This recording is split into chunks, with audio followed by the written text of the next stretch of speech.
Eu vou falar para vocês tudo o que eu sei, tudo o que eu estou entendendo sobre Elias e Eliseu. Esses dias veio no meu coração para eu estudar a história de Elias e Eliseu. Então eu fui na Bíblia, procurei os capítulos que eu deveria começar e comecei a escutar de maneira repetitiva a história de Elias e de Eliseu. E fui escutando e fui aprendendo os feitos deles. E eu achei interessante o seguinte: quanto mais eu ouvia, mais eu sentia necessidade de contextualizar a história, porque eu vi coisas que eu não entendia antes. Eu conhecia o ministério de Elias lá do Apocalipse 11, mas como eu estudo o Apocalipse 11 no contexto de toda a Bíblia, então eu sei o assunto das duas testemunhas, não ficava perdido na literalidade ali, então eu já tinha o assunto enriquecido e já falei disso muitas vezes no canal. Mas eu queria conhecer Elias, lá na história de Elias mesmo. E o que mais veio no meu coração é entender a diferença entre Elias e Eliseu. E aonde que estava a porção dobrada do ministério de Elias e Eliseu. E a primeira vez que eu escutei a história, eu olhei para os feitos de Eliseu e, para mim, os feitos de Elias eram maiores, eram melhores. Mas eu fui meditando e, irmãos, é incrível, né? Como a palavra de Deus exige a tua meditação e não apenas uma leitura robótica. Exige a sua atenção. E também que você vá no papel e comece a anotar as coisas. Então eu percebi que para você entender o poder da história de Elias e Eliseu, você precisa de contexto. Então eu já comecei a escutar o livro de Reis para pegar mais o contexto. E eu já falei para vocês do livro de Reis no canal, quando eu fui falar sobre a história de Salomão, sobre o estudo de Eclesiastes, de Cantares. Eu falei para vocês a história de Salomão, contei um pouquinho sobre o tabernáculo de Davi, mas dessa vez o Senhor me acrescentou muitas coisas. Por exemplo, eu percebi que eu preciso conhecer melhor a história do tabernáculo de Davi para poder entender melhor a história de Elias e Eliseu. E aí eu fui começar a escutar Reis e percebi que eu tinha que escutar Samuel, porque o livro de Reis é uma continuação de Samuel, uma continuação direta. Eu fui escutar Samuel e pensei, bom, se eu não parar aqui, eu vou voltar para Juízes, porque um livro vai preparando o outro. E de Juízes eu vou ter que voltar para Josué, de Josué para o livro da lei, e aí vai ficar muita coisa. Então eu queria dar um ponto de partida através do livro de Samuel.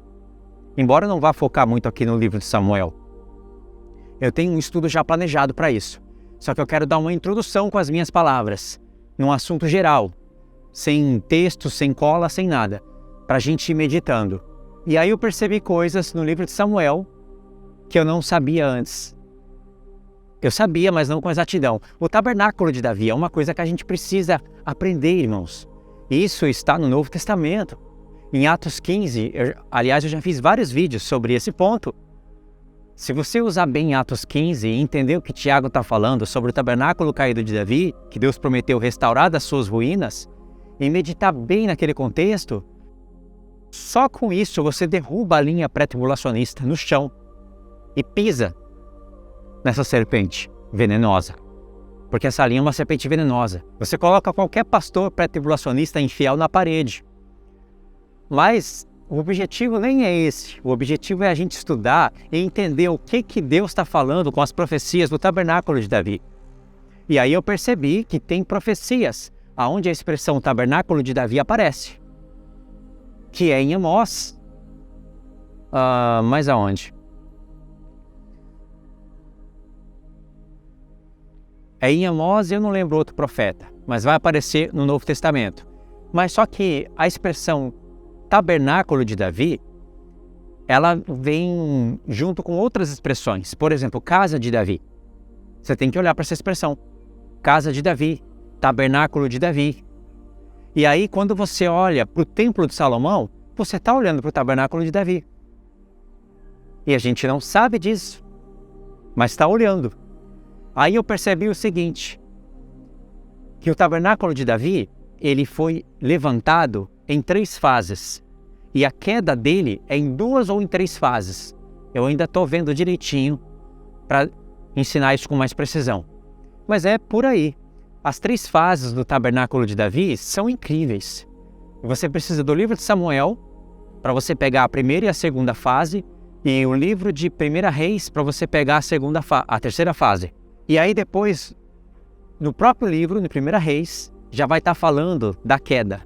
Porque tem as 3 fases para levantar o tabernáculo, onde ele chega na sua glória suprema, e aí tem as suas ruínas. Só que a queda do tabernáculo acontece em fases. Primeiro abre uma brecha, depois abrem-se brechas, e depois das brechas vem a ruína. Então são 2 ou 3 fases para isso acontecer, e nós temos tudo na palavra. E aí, depois da ruína, vem a restauração. E a restauração são em 3 fases. Você viu que coisa maravilhosa? Imagine isso numa linha do tempo. 3 fases para levantar, 2 ou 3 fases nas quais o tabernáculo cai, e depois 3 fases que o Senhor restaura das suas ruínas. E aí é uma coisa gloriosa. Aí você precisa de mexer com todos os templos. São 7 tabernáculos na palavra de Deus. 7 fases da revelação do Senhor. E isso é tão profundo que eu acredito que, se não tiver um mapa mental, fica difícil da gente meditar sobre o assunto. E tudo isso começou quando eu fui aprender sobre Elias e Eliseu. Ou seja, Elias e Eliseu, ele é um dos temas centrais do livro de Reis.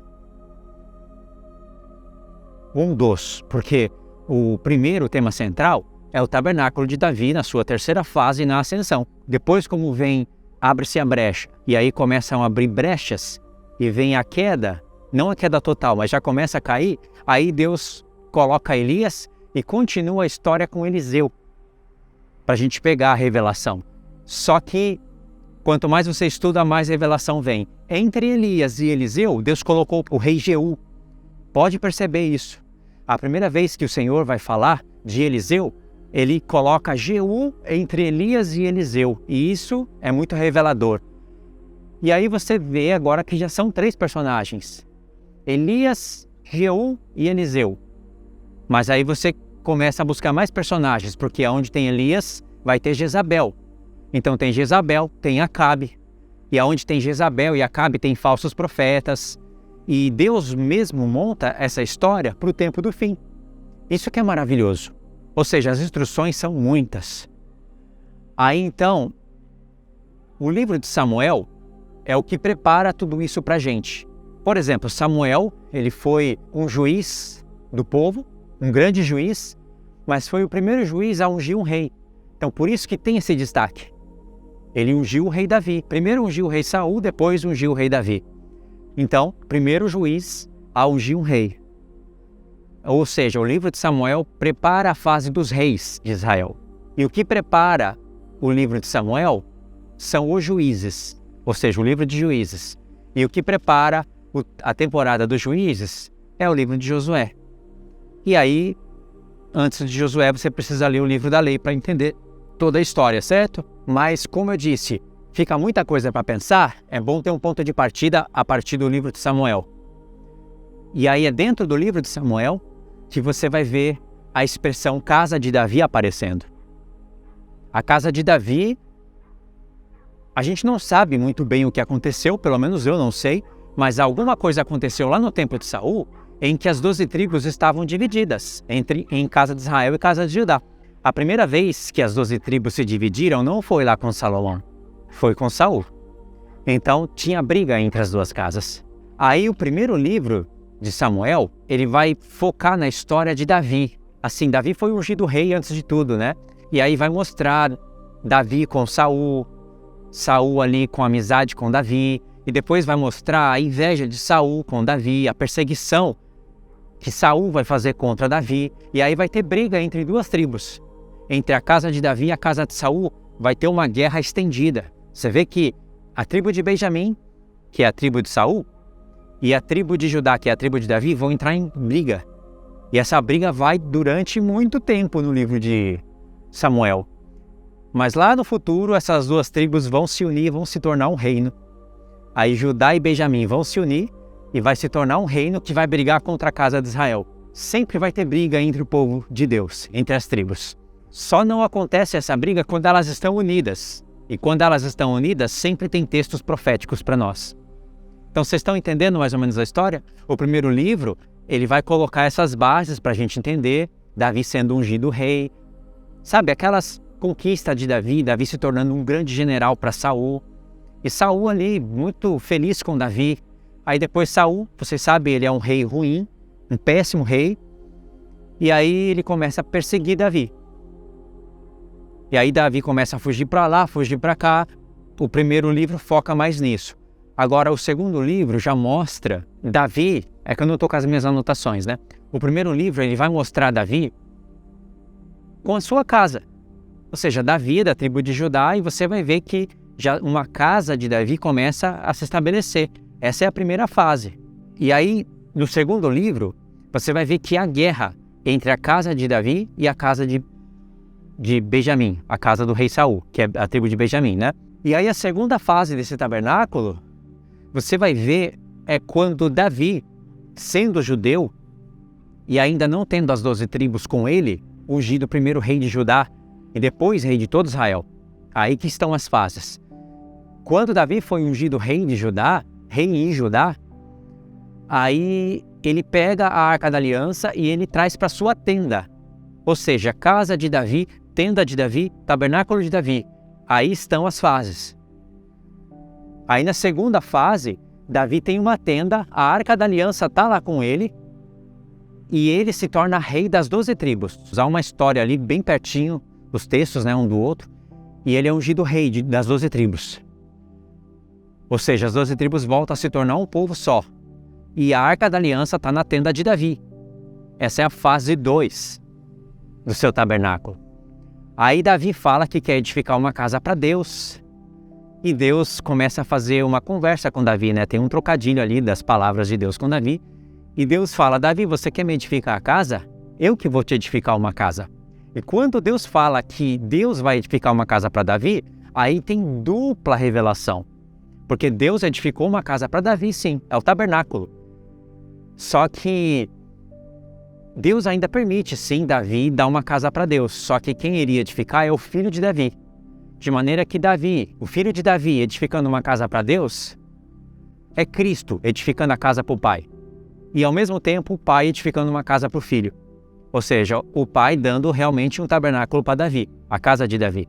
Então a fase 1 é quando Davi tem a sua casa, está ali, se torna rei de Judá, e ele está em briga com a casa de Saul. Essa é a primeira fase, já é casa de Davi. A segunda fase é quando Davi se torna rei das 12 tribos, aí ele tem uma tenda e a Arca da Aliança é levada para essa tenda. E ali as 12 tribos estão unidas, como se fosse um reino dos sacerdotes. Davi ainda não estava praticando a aliança como deveria praticar. Deus estava dando um testemunho para todo mundo. Por isso que Deus fala, achei Davi, homem segundo o meu coração, que fará toda a minha vontade. E toda a vontade de Deus está exemplificada ali, testemunhada na vida de Davi. Toda a vontade de Deus é que as 12 tribos fiquem unidas, que elas se tornem um reino de sacerdotes, que elas não briguem uma com as outras. Só que ainda não foi toda a vontade de Deus. Deus ele vai dar a planta da casa para Davi, e Davi vai ser o único homem a acrescentar a lei sobre a Torá. Isso é uma grande novidade. É perfeito isso, porque Davi acrescentou leis sobre a Torá. Nenhum outro pôde fazer. Josué, ele escreveu o livro da lei e atualizou alguns pontos históricos. Ele teve essa autorização, isso está escrito no livro de Josué. Lá no tempo do cativeiro, alguém atualizou a Torá, mas Davi foi o único que acrescentou leis. Porque aí Deus deu leis para Davi que iriam estar em concordância lá com a Torá, só que Deus amplificou. A Arca da Aliança continuaria uma, só que teriam 10 menorás. Teria 10 mesas dos pães da proposição, e tudo nisso tem revelação ampla. O tabernáculo não seria mais o de Moisés, como estava na lei, seria uma casa fixa em Jerusalém. E isso veio por Davi. E Davi acrescentou turnos de sacerdotes que ao todo vão dar 144 mil 2 vezes. Ou seja, Davi que fez isso. da parte de Deus. Ele amplificou a Torá. A Torá ainda iria ser obedecida, teria que ser cumprida, ela iria servir de aio para conduzir todos a Cristo, só que agora com as leis que Davi colocou no templo que Salomão edificou. E quando Salomão edifica a casa e fixa a casa de Deus em Jerusalém, aí é a fase 3 do tabernáculo de Davi. O tabernáculo é de Davi. Foi ele que restaurou as 12 tribos. Foi ele que ganhou de Deus a planta da casa, o mapa, tudo que iria ser feito, e deu para Salomão. E Salomão foi o que edificou. Salomão, filho de Davi, como figura de Cristo. Entendeu? Cristo, filho de Davi. Não é bonito isso? Então essa é a fase 3 do tabernáculo. A fase 3 do tabernáculo de Davi é quando as 12 tribos agora estão num templo fixo e a Arca da Aliança não está numa tenda, está numa casa fixa em Jerusalém. Isso é tabernáculo de Davi. Sabe qual é a prova disso? Porque quando Deus fala da ruína do tabernáculo de Davi, a ruína vai acontecer lá no templo de Salomão. E no templo de Salomão. Aquele que abre a primeira brecha é Salomão. E depois, Deus poderia deixar as 12 tribos unidas, passar as 12 tribos unidas para Roboão, filho de Salomão, ou para Jeroboão, o efraimita, mas Deus divide em 2 casas. E aí coloca uma casa para um lado, outra casa para o outro, vocês conhecem a história, Samaria, Judá, e aí abre-se brecha, ou seja, já rompeu, já dividiu. Todas as tribos são povo de Deus, mas está dividido. E nessa divisão, sabe o que acontece? Elas começam a brigar. E quando as tribos estão em brigas, entra muita idolatria. Aí Jeroboão já pega 2 bezerros, coloca lá para o povo adorar, e isso fica um pecado tão grave para Israel, que sempre quando Deus vai denunciar os pecados de Israel, ele fala contra a casa de Jeroboão. Guerras que vão trazendo a idolatria, os cativeiros, os castigos. Ou seja, abriram-se brechas. E aí, depois de Elias e Eliseu, Deus já começa a levantar profetas para falar que a casa de Israel iria deixar de ser povo. Agora 10 tribos iriam ir para cativeiros e não iriam voltar mais, iriam se misturar entre os gentios e iriam deixar de ser povo. Olha a ruína. Jerusalém era a rainha de toda a terra. Todos os reinos do mundo vinham até Jerusalém para ouvir a sabedoria de Salomão. Os profetas mostram que Jerusalém virou a rainha de toda a terra e ela reinou sobre todos os reinos do mundo. Isso aconteceu só uma vez no passado e nunca mais vai acontecer a não ser no milênio de Cristo. Por isso que o reino de Salomão é uma figura do milênio. Shalom, Mon é o nome dele. Shalom de paz, rei de justiça, rei de paz. E havia paz entre todos os reinos do mundo. Jerusalém tinha paz com todos. Todos os reinos do mundo vinham até Jerusalém para ouvir a sabedoria de Salomão, ficavam admirados. Nenhum homem era mais rico e mais sábio que Salomão. As 12 tribos estavam unidas, ou seja, o tabernáculo que Davi uniu, fixo em Jerusalém. E Deus edificou uma casa para Davi. Entendeu? E ali, Jerusalém se tornou rainha da terra. Santa. Por isso que quando ela cai e peca e não se arrepende, e Deus levanta profetas, ela não se arrepende, Deus começa a falar como se tornou prostituta a cidade que era fiel, a cidade que era santa. Jerusalém, a glória de todos os reinos, que ela foi. Sempre quando os profetas, Isaías, Jeremias, Ezequiel estão falando assim de Jerusalém, Jerusalém, a que era santa, se tornou prostituta, a rainha de toda a terra, a glória de todos os reinos. Deus está falando do tempo de Salomão. É o único momento onde Jerusalém dominou sobre todos os reis da terra. Depois disso, ela nunca mais vai dominar. Só no milênio, aonde o trono de Davi estará em Jerusalém mesmo, na Jerusalém lá atual, e ela será santa. Nada de Nova Jerusalém do céu, descendo agora, nada disso. Respeita o Apocalipse, respeita as profecias, deixa de loucura. Deus falou que o trono de Davi estará lá em Jerusalém, e Deus escolhe Jerusalém de novo e ela vai ser edificada no mesmo lugar. Jerusalém vai ser restaurada. E Deus não está falando só de coisas espirituais aí, não. Ele fala de coisas espirituais, mas não anula as coisas literais. Então, isso que é o incrível da profecia, das profecias, e isso que é o tabernáculo de Davi, nas 3 fases. Aí, Salomão abre uma brecha,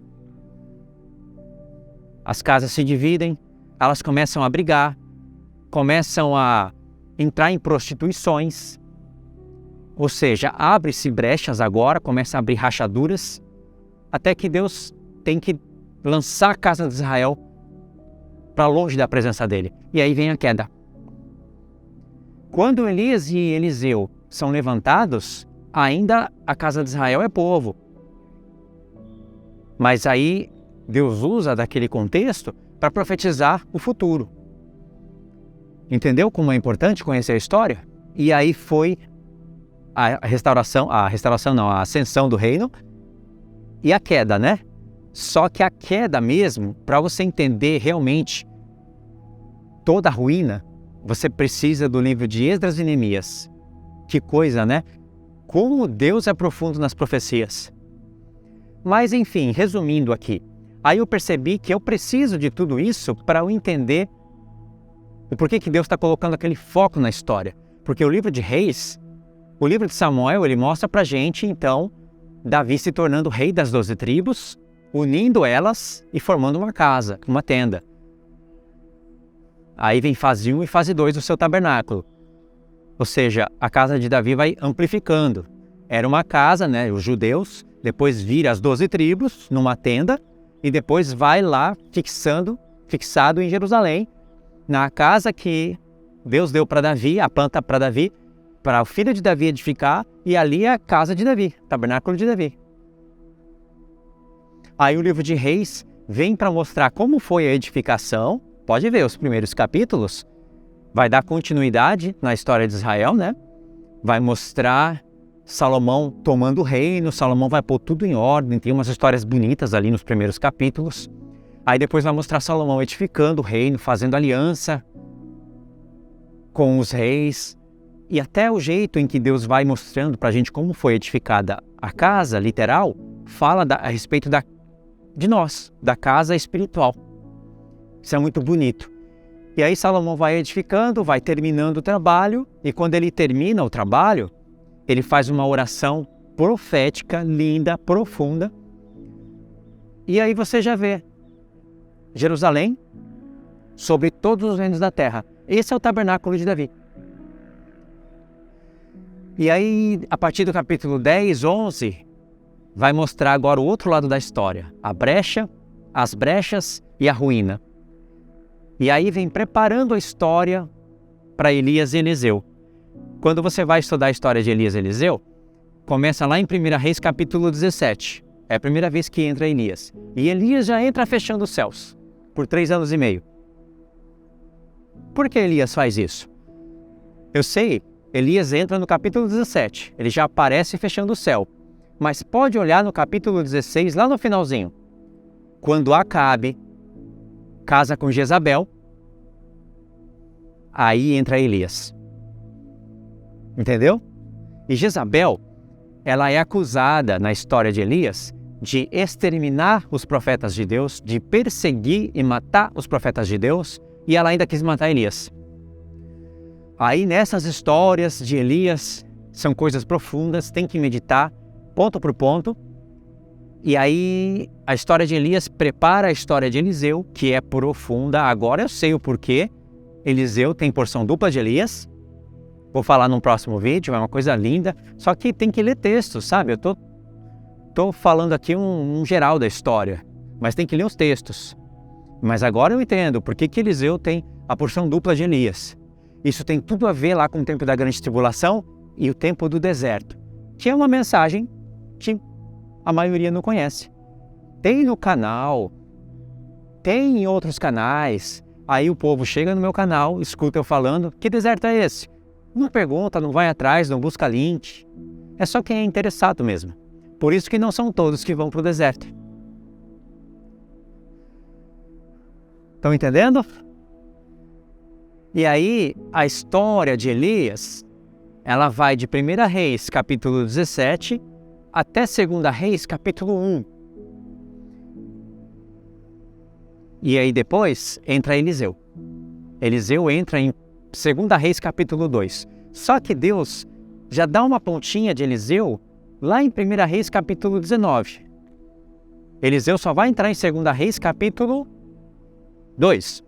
Mas lá em 1 Reis capítulo 19, Deus já fala para Elias, olha, vai lá, unge Eliseu no seu lugar, unge, eu esqueci o nome do homem, como rei da Síria, e você vai ungir Jeú como rei de Israel. E aí a história já está toda preparada, porque Deus, ele coloca Elias, Jeú e Eliseu. E Deus fala assim, aquele que escapar de Elias, Azazel matará. E aquele que escapar da espada de Azazel, Jeú vai matar. E o que escapar da espada de Jeú, Eliseu vai matar. Aí está a revelação. Aí que está a coisa magnífica. Porque Jeú, ele é um rei de Israel que cumpriu as profecias de Elias. Foi Jeú que foi perseguir Jezabel, Jeú que foi perseguir Acabe, Jeú que foi contra a casa de Jeroboão. Jeú, ele foi o cumpridor das profecias. Só que Jeú, ele não é profeta.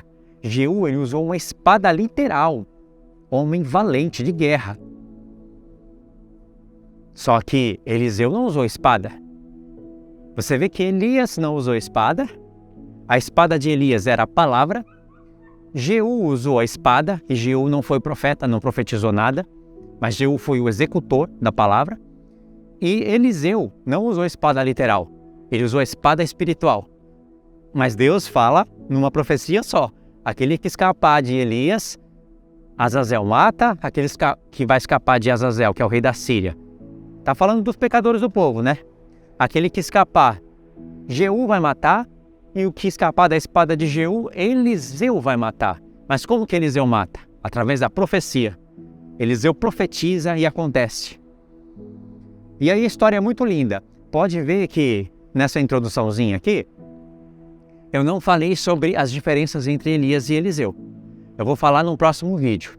Eu tenho todos os textos anotados para a gente entender melhor a história do tabernáculo de Davi, porque quando você estuda a história de Elias e Eliseu, verdadeiramente você vai ter que aprender o que é tabernáculo de Davi.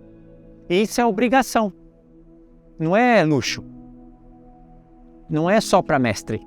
O mestre pode ensinar, mas mesmo a pessoa que não vai ensinar tem que saber o que é tabernáculo de Davi, porque isso envolve toda a história de Israel, até a história da igreja, até você como corpo de Cristo está envolvida nessa história de tabernáculo de Davi, porque lá em Atos 15 é a última vez onde aparece a menção da expressão tabernáculo de Davi e Tiago aplica para a igreja. E a última vez que isso vai aparecer é lá em Apocalipse 22. Ou seja, só para estudar sobre as profecias do tabernáculo de Davi, você tem que estudar isso que eu estou falando para vocês, né? As fases da ascensão, entender como ele foi edificado em 3 fases, porque tabernáculo de Davi não são só as 12 tribos unidas. Não é só isso. E você tem que entender as 2 ou 3 fases da queda e da ruína, e depois as 3 fases da restauração.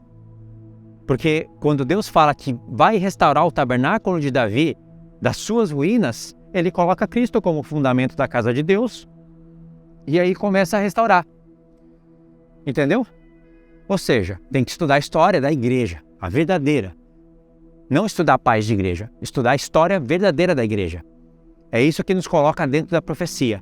E quando você realmente aplica o coração nisso, para entender o que é tabernáculo de Davi caído das suas ruínas, você vai entender que Deus não está falando só de um sacerdócio celeste, da Nova Jerusalém, do povo de Deus.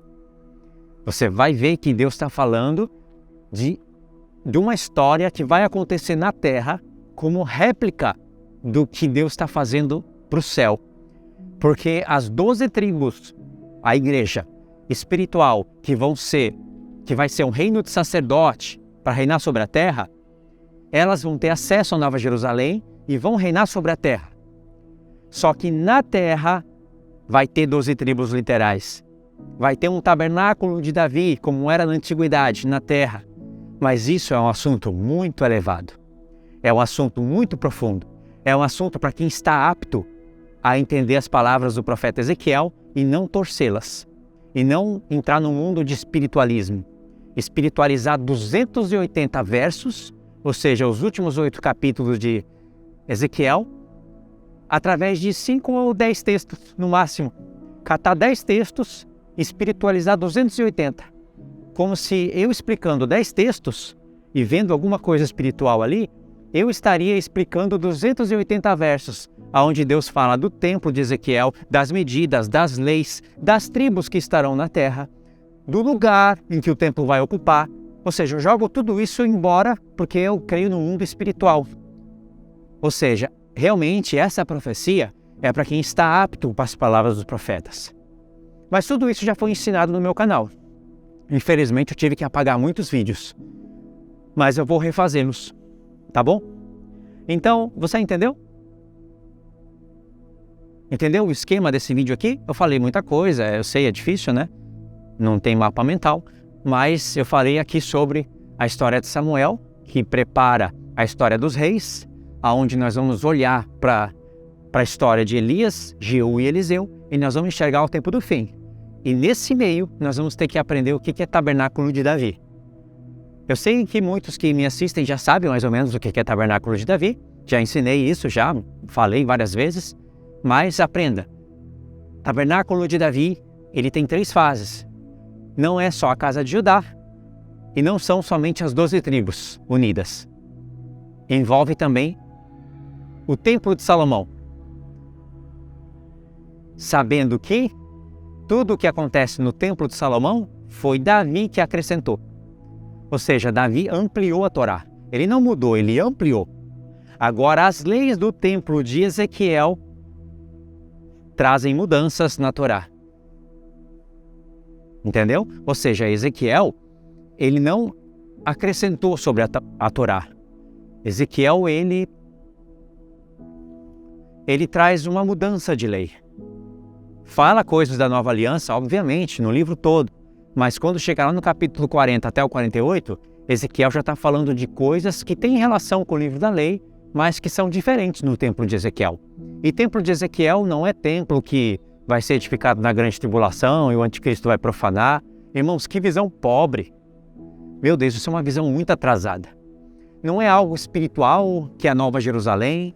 Deus não gasta 8 capítulos, 280 versos, com todas aquelas leis só para falar de Nova Jerusalém. É algo que vai acontecer no milênio. E se isso não acontecer no milênio, as profecias ficam cheias de buraco. Sim, se você estudar realmente o que Isaías está falando, e você não entender que o templo de Ezequiel vai estar no milênio, as profecias ficam cheias de buraco. É que tem pessoas que não enxergam isso. Então é isso, irmãos. Eu vou trazer para vocês essa história, tá? Eu quis falar um pouquinho aqui só para tirar um pouquinho da minha mente essas coisas. Eu estou trabalhando agora no canal com vídeos curtos, e aí eu vou deixar para vocês no meu comentário fixo a playlist dos vídeos curtos para você assistir os vídeos curtinhos em sequência e para você compartilhar nos grupos. Também vou deixar os estudos de Jó, que eu ainda não terminei. Eu vou ter que dar sequência no estudo de Jó, eu não acabei, então eu tenho que continuar. Vou deixar alguns vídeos, alguns links para vocês no meu comentário fixo, tá bom? Então leia o comentário fixo. E é isso, tá? Se você for estudar a história de Elias e Eliseu, lembra, pega o livro de Reis, 1 Reis, a partir do capítulo 17 e vai até 2 Reis, capítulo 13. Porque a história de Eliseu vai de 2 Reis, do capítulo 2 ao 13. Eliseu morre lá no 13. Tá bom? E aí, ali está a história dos dois. Só que aí você vai perceber que se você quiser profundidade na história e entender a diferença de um ministério para o outro, você precisa do contexto da história do povo de Israel. Que você pode começar a partir de Samuel. Eu acho que a partir de Samuel é um bom ponto de partida. Tá bom? Então é isso, irmãos. Fiquem na paz. Deus abençoe.